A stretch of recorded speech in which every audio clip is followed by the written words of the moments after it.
Obsession, repetitive आपको anxiety हो रही है, ज्यादा अवेयर है, न्यूरोटिक कंडीशन, अर्ली ऑनसेट, आपको एक कंपल्शन, कंट्रोल, लर्न यूज या फिर रिलीजियस कर सकते हो।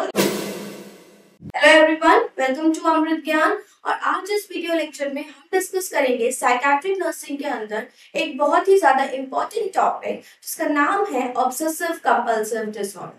ठीक है, तो ऑब्सेसिव कंपल्सिव डिसऑर्डर को हम शॉर्ट फॉर्म में ओसीडी भी कहते हैं। ठीक है, हम ओसीडी के नाम से भी जानते हैं और इसकी फुल फॉर्म क्या है, ऑब्सेसिव कंपल्सिव डिसऑर्डर। सो आज हम इस पूरे वीडियो लेक्चर में इस टॉपिक को डिस्कस करेंगे कि ओसीडी क्या होता है, इसके क्या क्या कॉजेस होते हैं, ठीक है, क्या क्या सिम्टम्स आप ओसीडी पेशेंट्स के अंदर देख सकते हैं और आप ओसीडी पेशेंट्स को क्या ट्रीटमेंट प्रोवाइड कर सकते हैं। ठीक है, सो आज हम इस ओसीडी को इन डिटेल देखेंगे। तो सबसे पहले एक जनरल आइडिया जो है ये है कि जो भी पर्सन ओसीडी से सफर करता है वो दो चीजें ऑब्जर्व करता है, दो चीजें जो है वो एक्सपीरियंस करता है अपने अंदर। ठीक है, ऑब्सेशन एंड कंपल्शन। ठीक है, ऑब्सेशन एंड कंपल्शन। ठीक है, सपोज ये एक पर्सन है, ठीक है, सपोज ये एक पर्सन है, ठीक है, और इसे ओसीडी डायग्नोस है। ठीक है, क्या है, इसे ओसीडी डायग्नोस है। ठीक है, तो ये जो पर्सन है इसके अंदर दो चीजें ये एक्सपीरियंस कर रहा है, एक तो ये ऑब्सेशन को एक्सपीरियंस कर रहा है अपने अंदर, ठीक है, और दूसरा कंपल्शन को एक्सपीरियंस करता है, और इन दोनों चीजों को मिला के ये पूरा डिसऑर्डर बनता है ऑब्सेसिव कंपल्सिव डिसऑर्डर। ठीक है, तो सबसे पहले ये समझना बहुत इंपॉर्टेंट है कि what is obsession and what is compulsion, तभी आप इस पूरे डिसऑर्डर को समझ पाओगे। ठीक है, तो ऑब्सेशन सबसे पहले देख लीजिए कि ये ऑब्सेशन का मतलब यहाँ पे क्या होता है, थॉट या फिर आइडियाज। ठीक है, और कंपल्शन का मतलब होता है एक्ट। ठीक है, तो यहाँ पे देखिए दो डिसऑर्डर से मिलकर बना है, एक तो ये डिसऑर्डर ऑफ थॉट से मिलकर बना है, दूसरा ये डिसऑर्डर ऑफ मोटर एक्टिविटी से मिलकर बना है। ठीक है, तो ये जब दो डिसऑर्डर मिलते हैं तब क्या बन रहा है, ऑब्सेसिव कंपल्सिव डिसऑर्डर बन रहा है। देखिए ऑब्सेशन में क्या होता है, आपने सुना होगा कि मुझे एक पर्टिकुलर चीज से बहुत ज्यादा ऑब्सेशन है, या मैं एक पर्टिकुलर खाने को लेके बहुत ज्यादा ऑब्सेस्ड हूँ। ऑब्सेस्ड जो एक वर्ड आ रहा है उसका मतलब क्या है कि मैं उस पर्टिकुलर चीज के बारे में बहुत ज्यादा सोच रही हूँ, वो थॉट मेरे दिमाग में बार बार आ रहा है। ठीक है, तो ये क्या है, ऑब्सेशन है। तो ऑब्सेशन में क्या होता है, देखिए इंट्रूसिव थॉट्स आते हैं। इंट्रूसिव थॉट्स मतलब कि अनचाहे विचार हमारे दिमाग में आ रहे हैं, अनचाहे इमेजेस हमारे दिमाग में बन रही हैं। ठीक है, सो इंट्रूसिव थॉट्स का मतलब क्या होता है कि कोई भी अनचाहे थॉट्स जो हम नहीं चाहते, जिन पे हमारा कोई कंट्रोल नहीं है, हम नहीं चाहते वो हमारे दिमाग में आए, पर फिर भी वो क्या है, हमारे दिमाग में आ रहे हैं, हम उन्हें सोच रहे हैं। ठीक है, लेकिन हम नहीं चाहते। ठीक है, तो ये क्या है, ऑब्सेशन। इस कंडीशन में पहले क्या होता है, ऑब्सेशन आया, कोई भी अनचाहा विचार हमारे दिमाग में आया। ठीक है, अब क्योंकि वो हम नहीं चाहते वो हमारे दिमाग में आए और फिर भी वो आ रहे हैं। ठीक है, तो कहीं ना कहीं ये जो थॉट्स होंगे वो क्या करेंगे, एक पर्सन के अंदर एंजाइटी डेवलप करेंगे। ठीक है, क्या करेंगे, एंजाइटी, फियर, ठीक है, या फिर डिस्कंफर्ट कॉज करेंगे। ठीक है, अब क्या हुआ, पहले थॉट आया, जो हम नहीं चाह रहे थे वो आए। ठीक है, हमारी मर्जी के बिना आ गया वो, और उससे क्या हुआ, हमारे अंदर एंजाइटी या फिर डिस्कंफर्ट कॉज हुआ। ठीक है, अब इस एंजाइटी को रिड्यूस करने के लिए क्या करना है, ये जो कंपल्शन है ये अपने आप होता है। ठीक है, कंपल्शन मतलब कोई भी पर्सन जो है वो एक्शन लेगा। ठीक है, रेपिटेटिव एक्शन। ठीक है, repetitive action to reduce anxiety.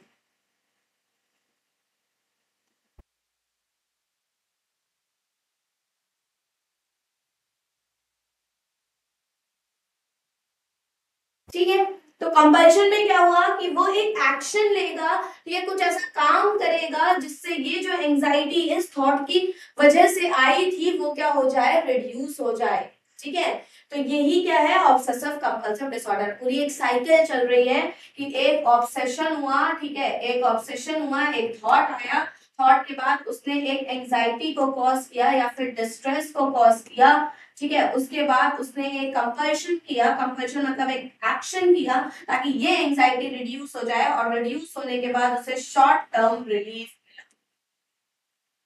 ठीक है। और उसके बाद फिर से ये साइकिल दोबारा से चालू हो जाती है, वो भी हम आगे कॉजेस में देखेंगे, ठीक है। सो ये क्या था, ऑब्सेसिव कंपल्सिव डिसऑर्डर के पीछे एक जनरल आइडिया था। इसका एक एग्जांपल डिस्कस करते हैं। फॉर एग्जांपल एक पेशेंट है, ठीक है। पेशेंट जो है वो आया है और उसने दरवाजा खोला, और दरवाजा खोल के वो अंदर आया, नॉर्मल पर्सन है, ठीक है। वो दरवाजा खोला और दरवाजा खोल के वो अंदर आया। जैसे ही वो अंदर स्टेप इन करता है, वैसे ही वो क्या बोलता है कि उसने दरवाजा छुआ है तो अपने हाथ देखेगा कि हो सकता है क्या हुआ है, मेरे हाथ पे बहुत सारे जर्म्स लग गए हैं, ठीक है। अब वो अपने हाथ को देख रहा है और उसको एंजाइटी हो रही है कि ये जर्म्स लग गए हैं और ये क्या कहते हैं मुझे इन्फेक्शन कॉज कर सकते हैं, मैं बहुत ज्यादा बीमार पड़ सकता हूँ, हॉस्पिटलाइज भी हो सकता हूँ। तो वो क्या कर रहे हैं, उसके अंदर एंजाइटी को कॉज कर रहे हैं। अब इस एंजाइटी को रिड्यूस करने के लिए वो क्या करेगा, वो वॉशरूम जाएगा, अपने हाथ धोएगा, और हाथ धो के फिर वापस आएगा, तो उसकी एंजाइटी कुछ समय के लिए रिड्यूस हो जाएगी। फिर वो आगे बढ़ता है, वो पर्सन वो बैठता है, डेस्क पे बैठता है, और डेस्क पे बैठने के बाद वो चेयर पे हाथ रखता है। फिर वो अपना हाथ देखता है, फिर बोलता है कि अरे चेयर गंदी थी, और क्या कहते हैं उसमें धूल थी, और वो मेरे हाथों पे लग गई है, जर्म्स लग गए मेरे हाथों पे। तो वो क्या करेगा, फिर से उसको एंजाइटी कॉज हो रही है, ठीक है। अब वो एंजाइटी कैसे रिड्यूस होगी, फिर जाएगा, फिर हैंड वॉशिंग करके आएगा, फिर बैठेगा, फिर डेस्क पे हाथ रखेगा, फिर से सेम वही प्रोसेस, ठीक है। बार बार उसको ऐसा लग रहा है कि कोई भी चीज अगर मैं छू रही हूँ या छू रहा हूँ तो मेरे हाथ गंदे हो रहे हैं और मुझे क्या हो रहा है, इन्फेक्शन हो सकता है, ठीक है। अब उस एंजाइटी को रिड्यूस करने के लिए वो क्या कर रहा है, वो एक शॉर्ट टर्म रिलीफ पाने के लिए एक एक्शन ले रहे हैं, दैट इज हैंड वॉशिंग, ठीक है। रिलीफ जो है वो लॉन्ग टर्म नहीं है, शॉर्ट टर्म रिलीफ, ठीक है, कुछ समय के लिए रिलीफ है, ठीक है। तो इसी को हमने क्या बोल दिया है, ऑब्सेसिव कंपल्सिव डिसऑर्डर, ठीक है। तो ये एक जनरल कंसेप्ट था ऑब्सेसिव कंपल्सिव डिसऑर्डर के पीछे। नेक्स्ट, अगर हम बात करें इसकी डेफिनेशन की, ठीक है, इस टॉपिक को स्टार्ट करते हैं तो हम बात करते हैं पहले इसकी डेफिनेशन की। तो डेफिनेशन क्या हो सकती है, अगर हम डिफाइन करें what is obsessive compulsive disorder, तो मैंने आपको बताया कि ये एक मेंटल हेल्थ डिसऑर्डर है, ठीक है। सो सबसे पहले तो OCD इज अ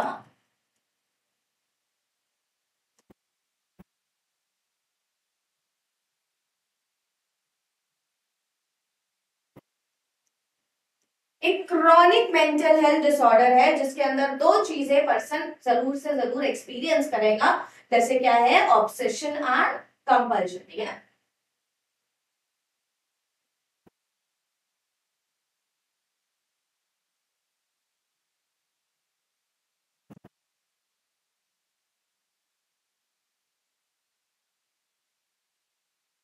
ठीक है, characterized by obsession and compulsion, मतलब जो OCD है वो क्या है, एक तरीके का क्रॉनिक मेंटल हेल्थ डिसऑर्डर है, जहां पे जो पर्सन है वो क्या एक्सपीरियंस करेगा, पहली चीज ऑब्सेशन, उसको एक थॉट आएगा, कोई अनचाहा विचार आएगा, और उससे उसको एंजाइटी होगी, और उस एंजाइटी को रिड्यूस करने के लिए वो क्या करेगा, कंपल्शन करेगा, ठीक है, मतलब कोई एक्शन लेगा in order to reduce this anxiety, ठीक है।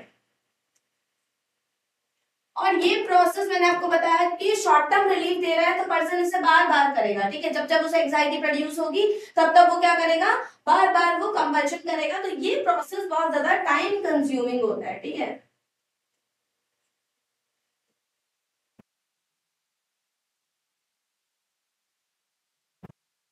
डिस्ट्रेस पर्सन के अंदर कॉज होता है, ठीक है। और लास्ट में जो उसकी normal day to day activities है, नॉर्मल फंक्शनिंग है, वो भी कहीं ना कहीं अफेक्ट हो जाती है, ठीक है।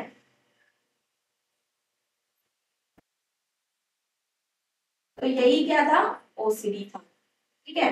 कि OCD क्या है कि एक तरीके का क्रॉनिक मेंटल हेल्थ डिसऑर्डर है जहां पे ऑब्सेशन एंड कंपल्शन दोनों होगा पर्सन को, और कहीं ना कहीं वो पर्सन के अंदर सीवियर डिस्ट्रेस कॉज करेगा, और डिस्ट्रेस होने की वजह से वो कंसंट्रेट नहीं कर पाएगा, एक जगह पे बैठ नहीं पाएगा, ठीक है। और उसकी जो डे टू डे एक्टिविटीज है वो भी क्या होंगी, हैम्पर होंगी, ठीक है। तो ये क्या है, ऑब्सेसिव कंपल्सिव डिसऑर्डर।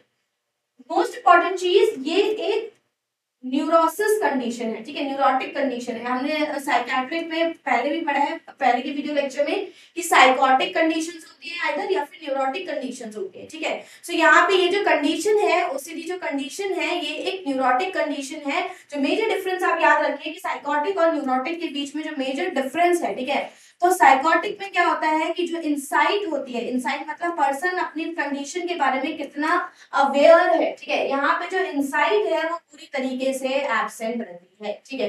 यहाँ पे जो है वो इंसाइट है वो प्रेजेंट रहती है। प्रेजेंट मतलब कि पर्सन जो है उसे पता होता है कि मैं इस डिसऑर्डर से सफर कर रहा हूँ, ठीक है, मेरे को ये डिसऑर्डर है, ठीक है। तो इंसाइट मतलब पेशेंट कितना ज्यादा अवेयर है अपनी कंडीशन के बारे में, ठीक है। तो ये एक न्यूरोटिक कंडीशन है, ये याद रखना आपको कि ये एक न्यूरोटिक कंडीशन है। न्यूरोटिक मतलब पेशेंट यहाँ पे अवेयर है पूरी तरीके से कि हाँ मुझे ये डिसऑर्डर है, ठीक है। तो ये क्या है, न्यूरोटिक कंडीशन। तो ये डेफिनेशन थी कि यहाँ पे ऑब्सेशन एंड कंपल्शन दोनों हो रहा है, और उसके बाद क्या हो रहा है, पर्सन के अंदर एक डिस्ट्रेस कॉज हो रहा है और उसकी नॉर्मल फंक्शनिंग कहीं ना कहीं अफेक्ट हो रही है। If we talk about lifetime prevalence की बात करें, ठीक है, अगर हम लाइफ टाइम प्रेवलेंस की बात करें तो 2 से 3% जो है वो चांसेस हैं ओसीडी होने के लिए द जनरल पॉपुलेशन, ठीक है। सो 2 to 3% जो है वो चांसेस हैं अमंग जनरल पॉपुलेशन की ओसीडी डेवलप हो, ठीक है। ऑनसेट की अगर हम बात करें तो ऑनसेट कब हो सकता है,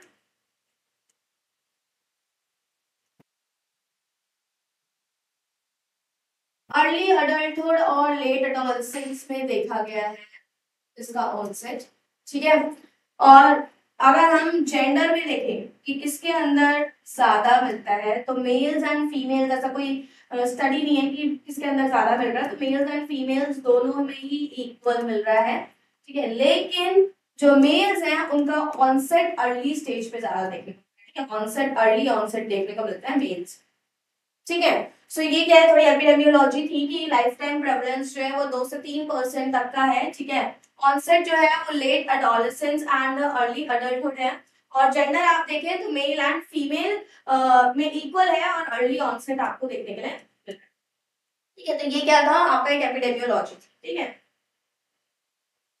नेक्स्ट है कॉजेस, ठीक है, क्या कॉजेस हो सकते हैं, क्या इटियोलॉजिकल फैक्टर्स हो सकते हैं ओसीडी को कॉज करने के लिए। सबसे पहली चीज देखिए क्या है, जेनेटिक्स, ठीक है। सबसे पहली जो चीज है इटियोलॉजिकल फैक्टर के अंदर, दैट इज जेनेटिक्स, ठीक है। जो भी मोनोजाइगोटिक ट्विंस हैं they are having higher risk than dizygotic twins. दोनों का डिफरेंस मैं आपको पहले के वीडियो लेक्चर में बता चुकी हूँ, monozygotic twins and dizygotic twins, ठीक है।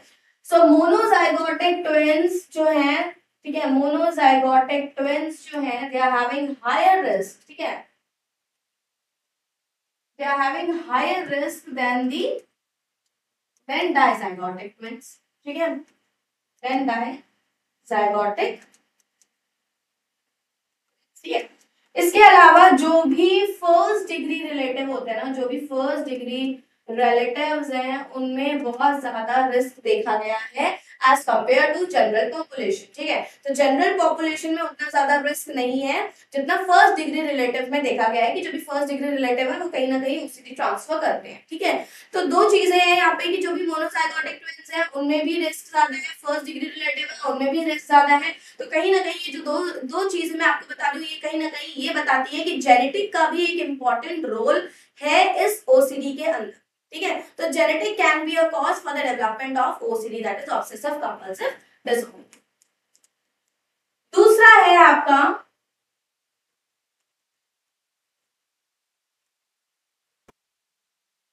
बायोकेमिकल इन्फ्लुएंसेस, ठीक है। दूसरा है बायोकेमिकल इन्फ्लुएंसेस, मतलब क्या है कि इसके अंदर न्यूरोट्रांसमीटर की बात आएगी, ठीक है। सो सेरोटोनिन डिसरेगुलेशन होने की वजह से, ठीक है, सेरोटोनिन का डिसरेगुलेशन हो जाए तो उसकी वजह से भी क्या हो सकता है, ओसीडी हो सकता है। देखिए सेरोटोनिन जो है वो क्या है, एक तरीके का न्यूरोट्रांसमीटर है जो क्या करता है, मूड को कंट्रोल करता है। और इसका जो मेजर फंक्शन यहाँ पे क्या होता है, स्टॉप सिग्नल, स्टॉप सिग्नलिंग का एक मेजर फंक्शन है, ठीक है। ये क्या करता है, जो फॉल्स अलार्म आएंगे उसको स्टॉप करता है, ठीक है। लेकिन ओसीडी वाले पेशेंट्स में क्या होता है, ये सेरोटोनिन का जो लेवल होता है, ये सेरोटोनिन का जो लेवल होता है वो क्या हो जाता है, डिक्रीज हो जाता है, ठीक है। अब जब सेरोटोनिन का लेवल डिक्रीज हो गया तो ये सिग्नल्स को स्टॉप नहीं कर पाएगा, स्टॉप सिग्नलिंग वाला जो प्रोसेस है वो क्या हो जाएगा, वीक हो जाएगा, ठीक है। और अगर वीक हो गया तो बॉडी को बार बार सिग्नल मिलते जाएंगे, सॉरी ब्रेन को बार बार सिग्नल मिलते जाएंगे कि ये काम अभी भी अधूरा रह गया है, ये काम अभी भी पूरा करना है। तो इस तरीके के जो सिग्नल मिल रहे हैं बॉडी को, इसी को हम फॉल्स अलार्म के नाम से जानते हैं। किस नाम से जानते हैं, फॉल्स अलार्म के नाम से जानते हैं, ठीक है। तो ये बॉडी को, सॉरी ब्रेन को बार बार ये क्या मिल रहा है, फॉल्स अलार्म मिल रहा है, और कहीं ना कहीं ये इसको स्टॉप नहीं कर पा रहा है क्योंकि ये प्रोसेस क्या हो गया है, वीक हो गया है, जिसकी वजह से ऑब्सेशन आएंगे, बार बार अनचाहे चार आएंगे, और उसके बाद क्या होगा, पर्सन जो है वो एक कंपल्शन एक्शन करेगा, ठीक है। तो कहीं ना कहीं न्यूरोट्रांसमीटर का भी एक इंपॉर्टेंट रोल है इस डिजीज को डेवलप करने के लिए, ठीक है। तो सेरोटोनिन, बस एक छोटी सी बात यहाँ पे याद रखनी है कि सेरोटोनिन का लेवल अगर लो है, ठीक है, उसके लेवल में कोई भी डिसरेगुलेशन हो जाती है, ठीक है, तो कहीं ना कहीं वो भी ओसीडी को डेवलप करता है। तो दो हमने इटियोलॉजिकल फैक्टर्स देखे, पहला देखा जेनेटिक, दूसरा देखा हमने बायोकेमिकल इन्फ्लुएंसेस, ठीक है।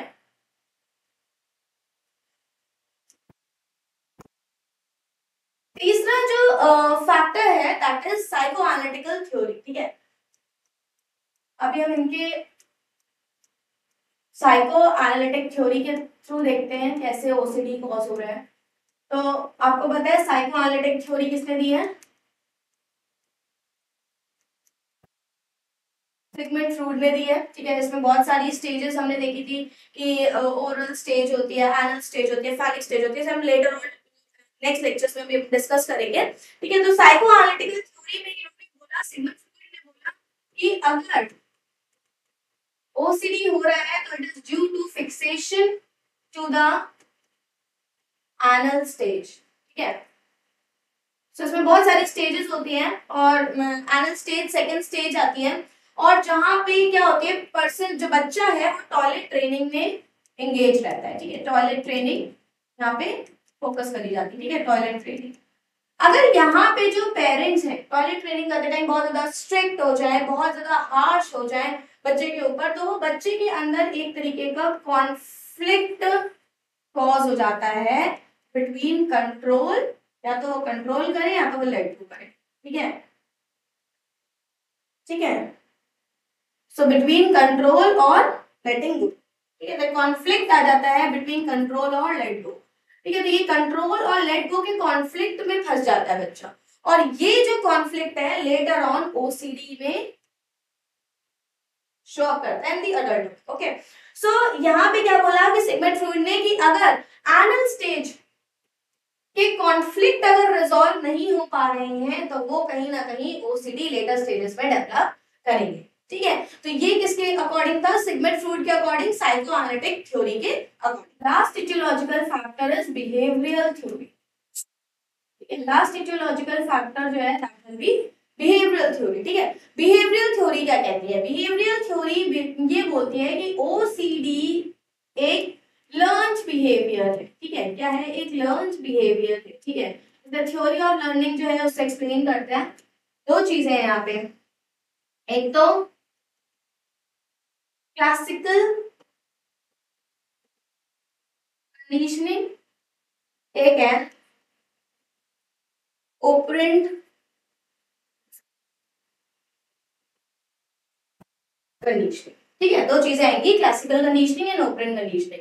सो ये जो बिहेवियरल थ्योरी है इसने ऐसा बोला कि ओसीडी जो है वो एक लर्न्ड बिहेवियर है, ठीक है, जिसके लिए इसने दो चीजों में एक्सप्लेन किया, classical conditioning and operant conditioning. Classical conditioning में क्या होता है कि जो भी न्यूट्रल सिचुएशन होती है, मतलब न्यूट्रल मतलब सबके लिए वो सिचुएशन सेम है, ठीक है, कोई भी डराने वाली सिचुएशन नहीं है, ठीक है। जैसे डोर को टच करना एक न्यूट्रल सिचुएशन है, ठीक है, हम सभी दिन भर में कितने दरवाजे खोलते हैं, ठीक है, न्यूट्रल सिचुएशन, ठीक है। So neutral situation like touching a door,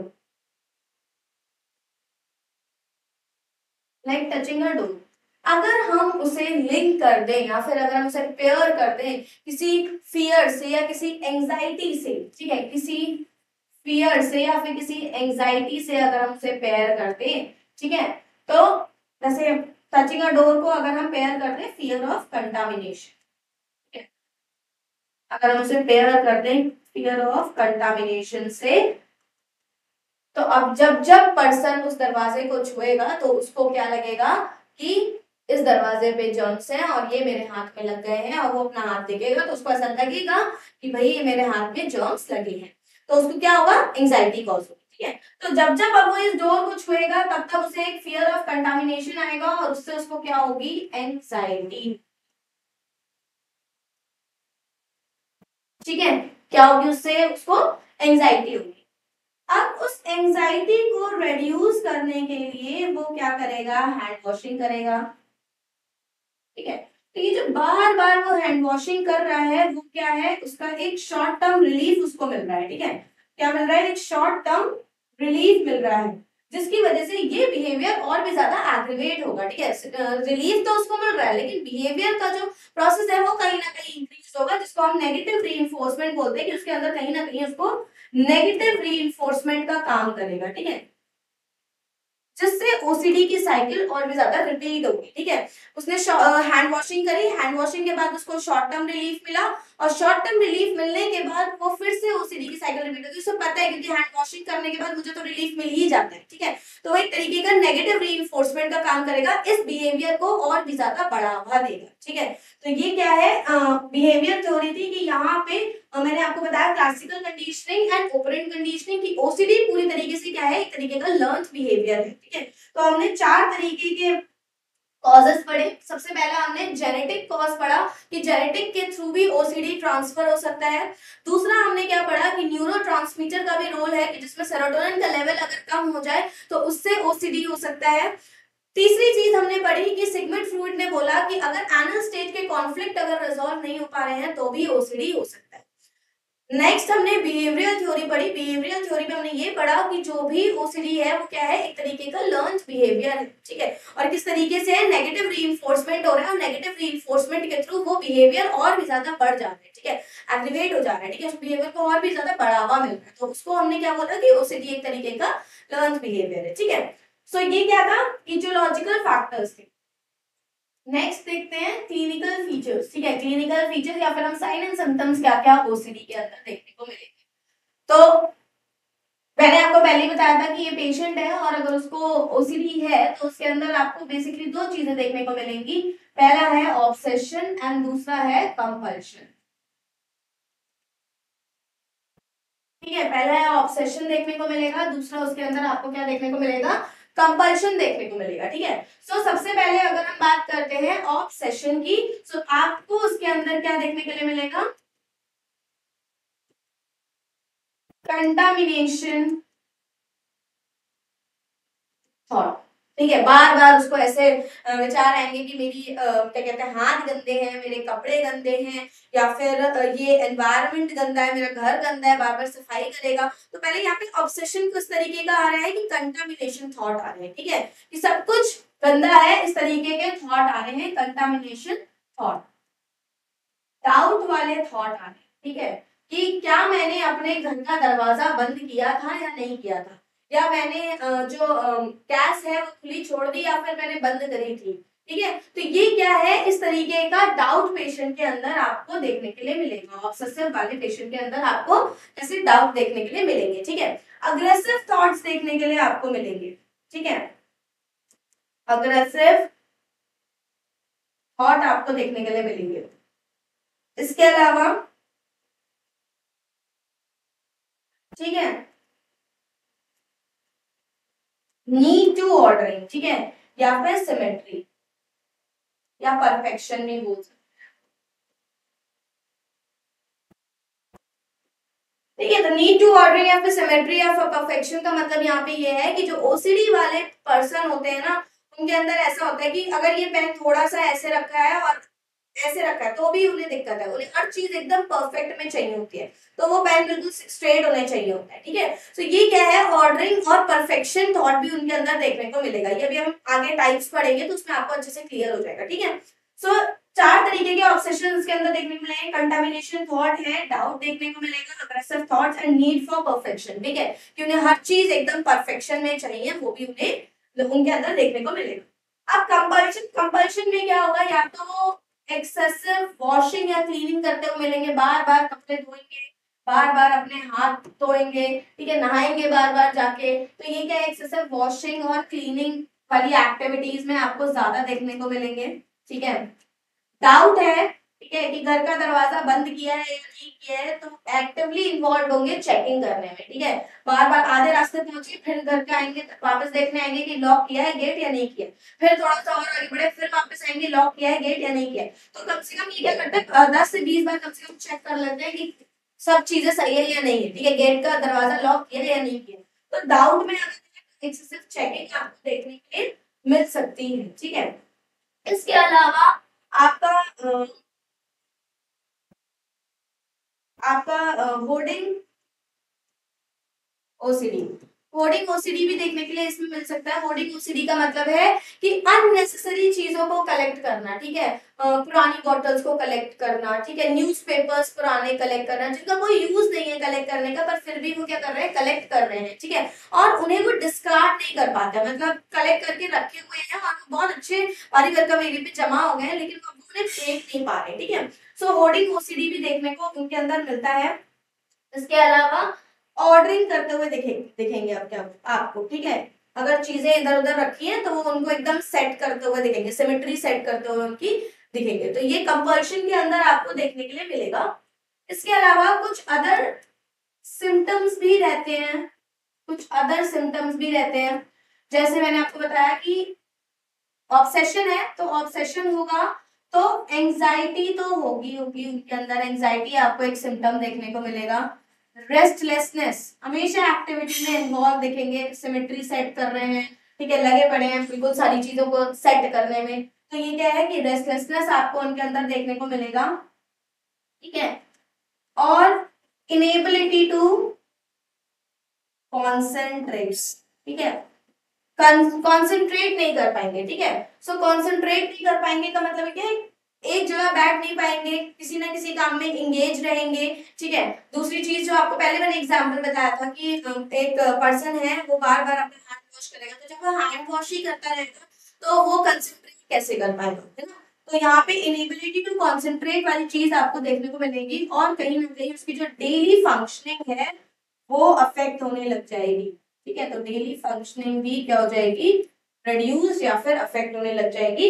तो ये कुछ अदर सिम्टम्स आपको ओसीडी वाले पेशेंट से अंदर देखने के लिए मिलेंगे, ठीक है। नेक्स्ट आते हैं टाइप्स, टाइप्स ऑफ ओसीडी, ठीक है। तो देखिए सबसे पहला है कंटामिनेशन ओसीडी। अब ओसीडी कितने टाइप के होते हैं, तो कंटामिनेशन ओसीडी, ठीक है। सो कंटामिनेशन ओसीडी नाम से ही समझ में आ रहा है, जहां पे पर्सन को एक्सेसिव थॉट्स आ रहे हैं कि सब कुछ गंदा है, ठीक है, मेरे हाथ गंदे, मेरे कपड़े गंदे हैं, ठीक है, एनवायरनमेंट गंदा है, तो ये क्या है कि कंटामिनेशन ओसीडी, ठीक है। तो कंटामिनेशन ओसीडी होता है, एक होता है चेकिंग ओसीडी, ठीक है।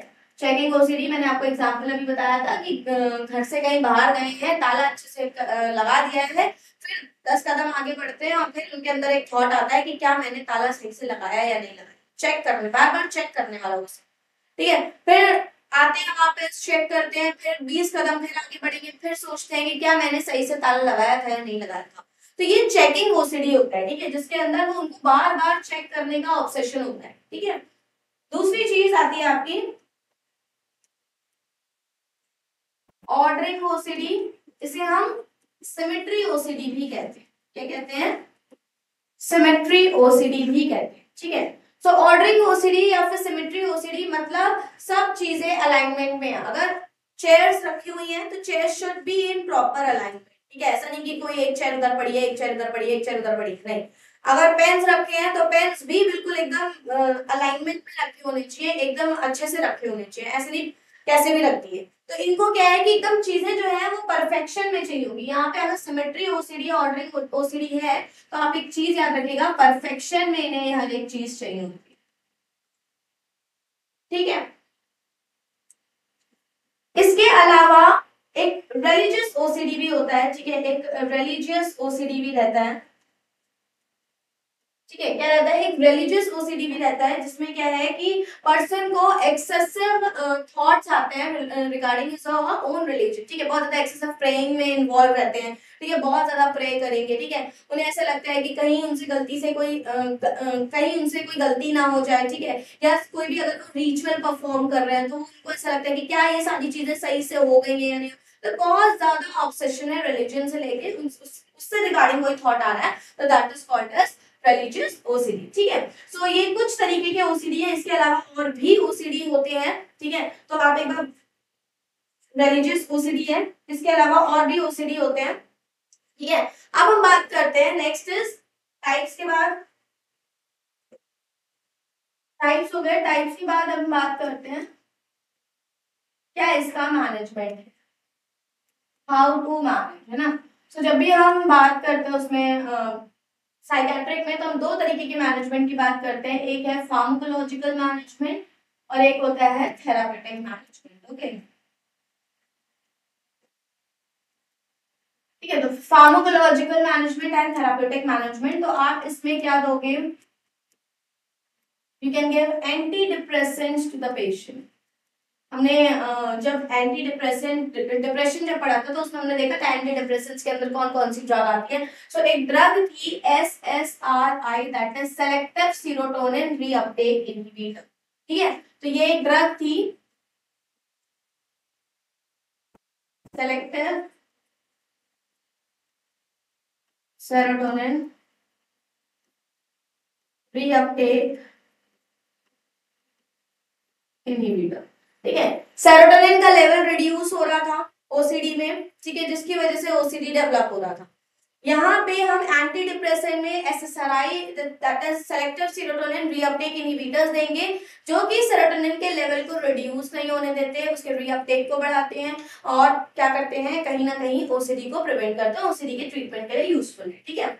इसके अलावा ओसीडी में आप मूड स्टेबलाइजर ड्रग्स भी देख सकते हो, जैसे लिथियम है, ठीक है, मूड स्टेबलाइजर ड्रग भी हम दे सकते हैं, मूड स्टेबलाइजर ड्रग भी हम दे सकते हैं। Anti convulsant you can give, ठीक है, एंटी कन्वल्सेंट आप ड्रग दे सकते हो। इसके अलावा एंजाइयोलिटिक्स, क्योंकि एंजाइटी हो रही है तो एंजाइयोलिटिक्स आपको देने हैं, ठीक है, एंजाइयोलिटिक्स यू कैन गिव, ठीक है, एंजाइटी को रिड्यूस करने वाले, एंजाइटी को कट करने वाले ड्रग्स आपको देने हैं, दैट इज एंजाइयोलिटिक्स ड्रग, ठीक है। नेक्स्ट इज दी थेराप्यूटिक, ठीक है, थेराप्यूटिक ट्रीटमेंट में आप क्या कर सकते हो, CBT, ठीक है, जिसके अंदर आप ERP पे फोकस करते हो, ठीक है, ERP क्या होती है,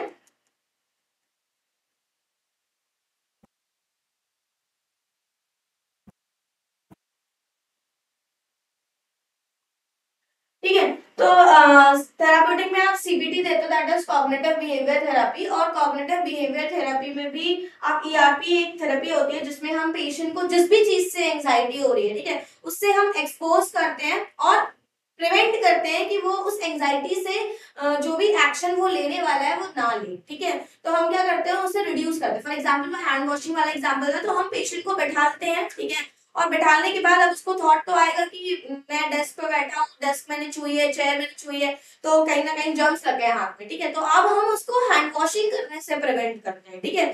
सो ये है एक्सपोजर एंड रिस्पॉन्स प्रिवेंशन, मतलब एक्सपोज करेंगे एक सिचुएशन से, ठीक है, जो भी उसको स्ट्रेस कॉज कर रही है, और उसके रिस्पॉन्स को हम क्या करते हैं, प्रिवेंट करते हैं, कंपल्शन को प्रिवेंट, ठीक है। इसके अलावा आप ग्रुप थेरेपी दे सकते हो, ठीक है, ओसीडी वाले पेशेंट्स को सबको एक साथ बैठा के आप उन्हें क्या कर सकते हो, ग्रुप थेरेपी दे सकते हो। आप ECT दे सकते हो, ठीक है, दैट इज इलेक्ट्रोकन्वल्सिव थेरेपी, ठीक है, तो electroconvulsive therapy you can get, क्यों, क्योंकि न्यूरोट्रांसमीटर में गड़बड़ी हो रही है और न्यूरोट्रांसमीटर्स को ठीक करने के लिए आप क्या कर सकते हो, electroconvulsive therapy you can give to the patient. So this is all about this is all about OCD, ठीक है, कि OCD क्या है, एक न्यूरोटिक डिसऑर्डर है, ठीक है, एक न्यूरोटिक डिसऑर्डर हमने इसको देखा था, क्रॉनिक है, ठीक है, जिसके अंदर दो चीजें हो रही हैं, दैट इज ऑब्सेशन और दूसरा कंपल्शन हो रहा है, ठीक है। ऑब्सेशन थॉट का है थॉट आएगा कोई भी, ठीक है, और उस थॉट से एंजाइटी होगी, ठीक है, और एंजाइटी से को रिड्यूस करने के लिए वो क्या करेगा, एक एक्शन लेगा, ठीक है। इसके बाद हमने इसके इटियोलॉजिकल फैक्टर्स की बात करी थी। इटियोलॉजिकल फैक्टर्स में हमने देखा था कि जेनेटिक फैक्टर्स रहते हैं, साइको एनालिटिकल थ्योरी के अकॉर्डिंग कैसे ओसीडी कॉज हो रहा है, न्यूरोट्रांसमीटर का क्या रोल है यहाँ पे, और बिहेवियरल थ्योरी भी हमने इसके अंदर देखी थी। इसके अलावा हमने क्लिनिकल फीचर्स देखे थे कि क्या क्या क्लिनिकल फीचर्स हो सकते हैं ओसीडी के, ठीक है, कैसे ऑब्सेशन के अंदर आपको क्या क्या क्या फीचर्स देखने को मिल सकता है, या फिर आपको कंपल्शन के अंदर क्या क्या देखने को मिल सकता है। तो ये हमने क्लिनिकल फीचर्स की बात करी थी। इसके बाद हमने टाइप्स भी देखे थे, बहुत तरीके के ओसीडी हैं कि कंटामिनेशन ओसीडी है, चेकिंग ओसीडी है, रिलीजियस ओसीडी होता है, ठीक है, इसके अलावा ऑर्डरिंग का ओसीडी है, ठीक है, होर्डिंग ओसीडी है, ठीक है। तो होर्डिंग ओसीडी एक वर्ड रह गया था वहां पे, होर्डिंग ओसीडी है ना। सो होर्डिंग ओसीडी क्या होता है कि यहाँ पे पर्सन जो है वो पुरानी चीजों को क्या करता है, कलेक्ट करता है, या फिर कोई भी अननेसेसरी चीजों को कलेक्ट करता है और उन्हें डिस्कार्ड नहीं कर पा रहा है, ठीक है। तो दैट इज होर्डिंग ओसीडी, ठीक है। तो टाइप्स भी हमने डिस्कस किए थे। इसके अलावा हमने मैनेजमेंट डिस्कस किया था एट लास्ट कि कैसे क्या ट्रीटमेंट रहता है, क्या मैनेजमेंट रहता है। तो इसमें हमने फार्माकोलॉजिकल मैनेजमेंट डिस्कस किया कि फार्माकोलॉजिकल मैनेजमेंट में हम मोस्ट इंपॉर्टेंट ड्रग्स जो फार्माकोलॉजिकल मैनेजमेंट में वो एंजाइयोलिटिक्स क्योंकि एंजाइटी कॉज हो रही है, और एंटी डिप्रेसेंट क्योंकि वो सेरोटोनिन के क्या करेगा, लेवल को थोड़ा सा इंक्रीज करेगा, ठीक है। तो ये क्या है, फार्माकोलॉजिकल मैनेजमेंट है। इसके अलावा दो ड्रग हम और भी दे रहे थे, मूड स्टेबलाइजर जिसके अंदर लिथियम था, ठीक है, और इसके अलावा हम एंटी कन्वल्सन ड्रग भी दे रहे थे। फार्माकोलॉजिकल मैनेजमेंट के बाद हमने थेराप्यूटिक मैनेजमेंट की भी बात करी थी। थेराप्यूटिक मैनेजमेंट क्या था कि यहाँ पे हम ग्रुप थेरेपी है या फिर एक्सपोजर थेरेपी हम पेशेंट को दे सकते हैं, या फिर हम ईसीटी भी दे सकते हैं, ठीक है। सो ये क्या था, एक कंप्लीट आपका ओसीडी था, that is obsessive compulsive disorder, ठीक है। I hope you all have understood it. Thank you so much.